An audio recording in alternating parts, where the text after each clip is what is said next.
Hello everyone, welcome to my channel women's style up. कैसे हो आप सब? उम्मीद करती हूँ आप सब अच्छे होंगे। आज की वीडियो में मैं आपको दिखाऊंगी किस तरह से आप डेली वेयर में सिर्फ एक सेफ्टी पिन के इस्तेमाल से परफेक्ट फिटिंग की साड़ी ड्रैप कर सकते हो, जिससे आपका लुक स्लिम एंड टॉल नज़र आएगा। ज़्यादा बातें ना करते हुए वीडियो को स्टार्ट करते हैं। सबसे पहले देखिए, हमने petticoat, footwear and blouse wear कर लिया है। एंड ये जो साड़ी इसका फैब्रिक क्रैप का है, तो साड़ी को खोलेंगे। जब भी साड़ी को खोलेंगे उसका पल्लू वाला पोर्शन पहले पकड़ना है। पल्लू वाला पोर्शन रखना है लेफ्ट हैंड साइड की तरफ और साड़ी को खोलते हुए साड़ी के आखिरी सिरे पे जाना है। तो देखिए, जो भी हमारी साड़ी का अंतिम सिरा रहता है ना, उसको रखेंगे राइट हैंड साइड की तरफ। अब काफ़ी सारे लोग ना क्या करते हैं कि बैक साइड से टकिंग को थोड़ा सा स्टार्ट करते हैं, तो ऐसा आपको नहीं करना। इससे हमारे पैर फंस के चलने में ना काफ़ी प्रॉब्लम आती है और गिरने का डर रहता है। तो आप इस चीज़ को ट्राई कर सकते हो। एक बार आप राइट से थोड़ा सा टक करके देख लो और एक बार थोड़ा सा बैक साइड से। आपको प्रॉब्लम खुद फेस करनी पड़ सकती है चलने फिरने में। तो देखिए, पहले मैंने सामने के पार्ट को टक कर लिया है। जब सामने का पार्ट टक हो जाता है तो साड़ी को लेते हुए 1 राउंड लेंगे। यहाँ राइट साइड में आएंगे तो अपनी लेंथ के अकॉर्डिंग फैब्रिक को सेट करेंगे। सामने की तरफ थोड़ा सा टाइटली से खींचते हम राइट में टक करेंगे। इसके बाद हम बैक के पार्ट को अच्छे से पेटीकोट में टकिंग कर लेते हैं। तो इस तरह से जो हमारी फर्स्ट राउंड की बेसिक टकिंग है वो काफ़ी नीट क्लीन टाइट फिटिंग होती है, जिससे हमारा लुक परफेक्ट नज़र आता है। अब बेसिक राउंड टक हो जाने के बाद साड़ी को लेते उसके पल्लू वाले पोर्शन पे जाएंगे। सीधे नहीं जाते, नहीं तो साड़ी बीच से उलट पुलट हो सकती है। तो देखिए, साड़ी का पल्लू वाला पोर्शन लेना है, बैक से घुमाते हुए राइट की तरफ निकालना है। अब पल्लू वाला पोर्शन जो राइट की तरफ है इसको लेना है, सामने की तरफ लेकर आना है। एक हाथ जितना फैब्रिक मेज़र कर लेना है।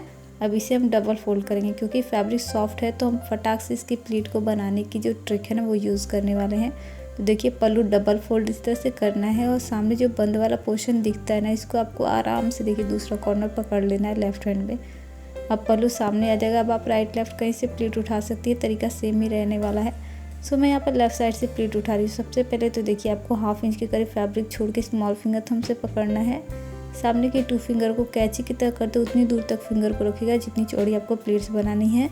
अब यहाँ पर सिर्फ आपको इतनी बात ध्यान रखनी है कि केवल फर्स्ट प्लीट हल्की सी चौड़ी रखेंगे, बाकी सभी प्लीट्स उसके अंदर हाइड करते हुए हम बनाते जाएंगे।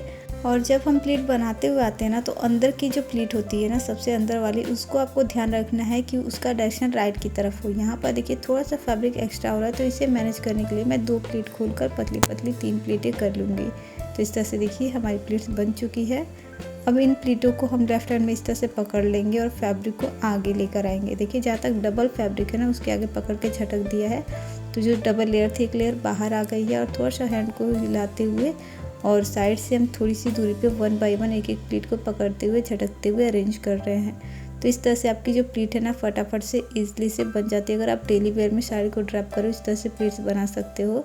अब लेफ्ट हैंड में जो फैब्रिक पकड़ा था इसे छोड़ देंगे और देखिए एक ही बार में शोल्डर की प्लीट बन चुकी है और बिल्कुल भी हमें मेजरमेंट करने की ज़रूरत नहीं है। हमारा लॉन्ग पल्लू बनकर यहाँ रेडी हो चुका है, क्योंकि पल्लू लॉन्ग लेने से हमारा जो लुक है वो टॉल नज़र आता है, इसलिए हम लॉन्ग पल्लू ही लेते हैं।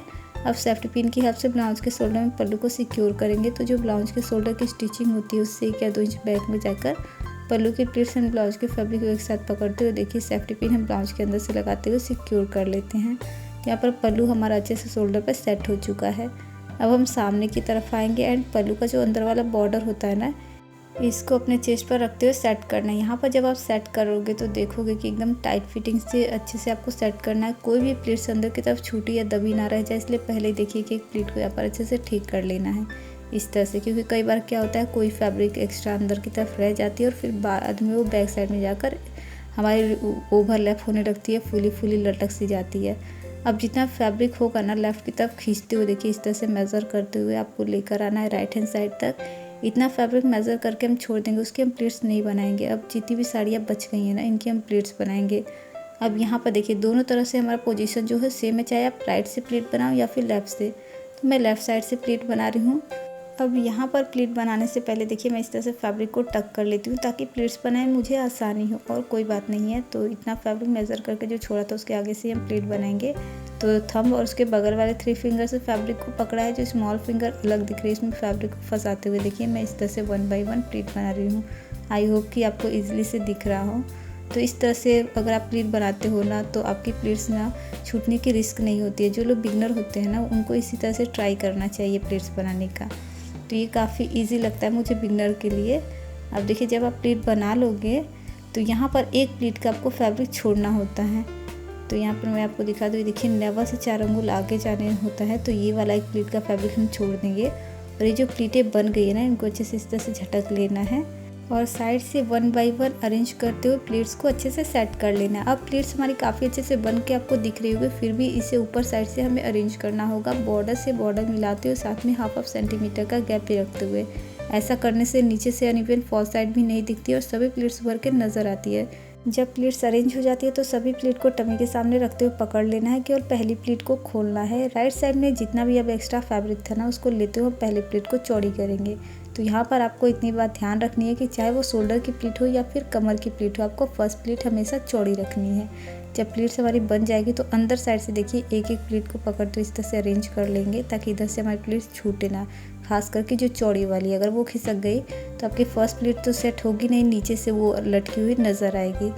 अब प्लीट्स को अच्छे से पकड़ लेना है और नेवल के ठीक सामने रखते हुए मेज़र करना है हमें कितना पार्ट अंदर टक करना है। फाइनली वहीं पर हम 1 बाय 1 एक एक प्लीट को पकड़ते हुए अरेंज करते हैं। एक ही बार पकड़ के टक नहीं करते, नहीं तो हो सकता है कोई प्लीट छूट जाए या फिर अंदर दबी रह जाए। अब नेवल के ठीक सामने रखते हुए प्लीट को टक करके हल्का से शेक कर दिया मैंने, ताकि फैब्रिक अंदर तक चली जाए। और अगर आपको लगता है कोई प्लीट दब गई तो हल्का हल्का स्प्रेड कर दे, जिससे हम लोग कहते हैं हाफ सेंटीमीटर का गैपिंग। अब राइट साइड की तरफ थोड़ा बहुत पार्ट हमें ओपन कर लेना, जिसमें राइट हैंड इजीली से जा सके। और पल्लू वाले पोर्शन से देखिए एक्स्ट्रा फैब्रिक को खींचते हुए आपको लेफ़्ट की तरफ लेकर आना है। तो अच्छे से शोल्डर की प्लीट को यहाँ पर सेट कर लेना है, ताकि जो भी एक्स्ट्रा फैब्रिक हो ना, वो आपका लेफ़्ट की तरफ निकल कर आए। यहाँ पर देखिए शोल्डर की प्लीट को मैं अच्छे से ठीक करते हुए एक्स्ट्रा फैब्रिक को खींचते हुए लेफ्ट हैंड साइड की तरफ लेकर आई हूँ।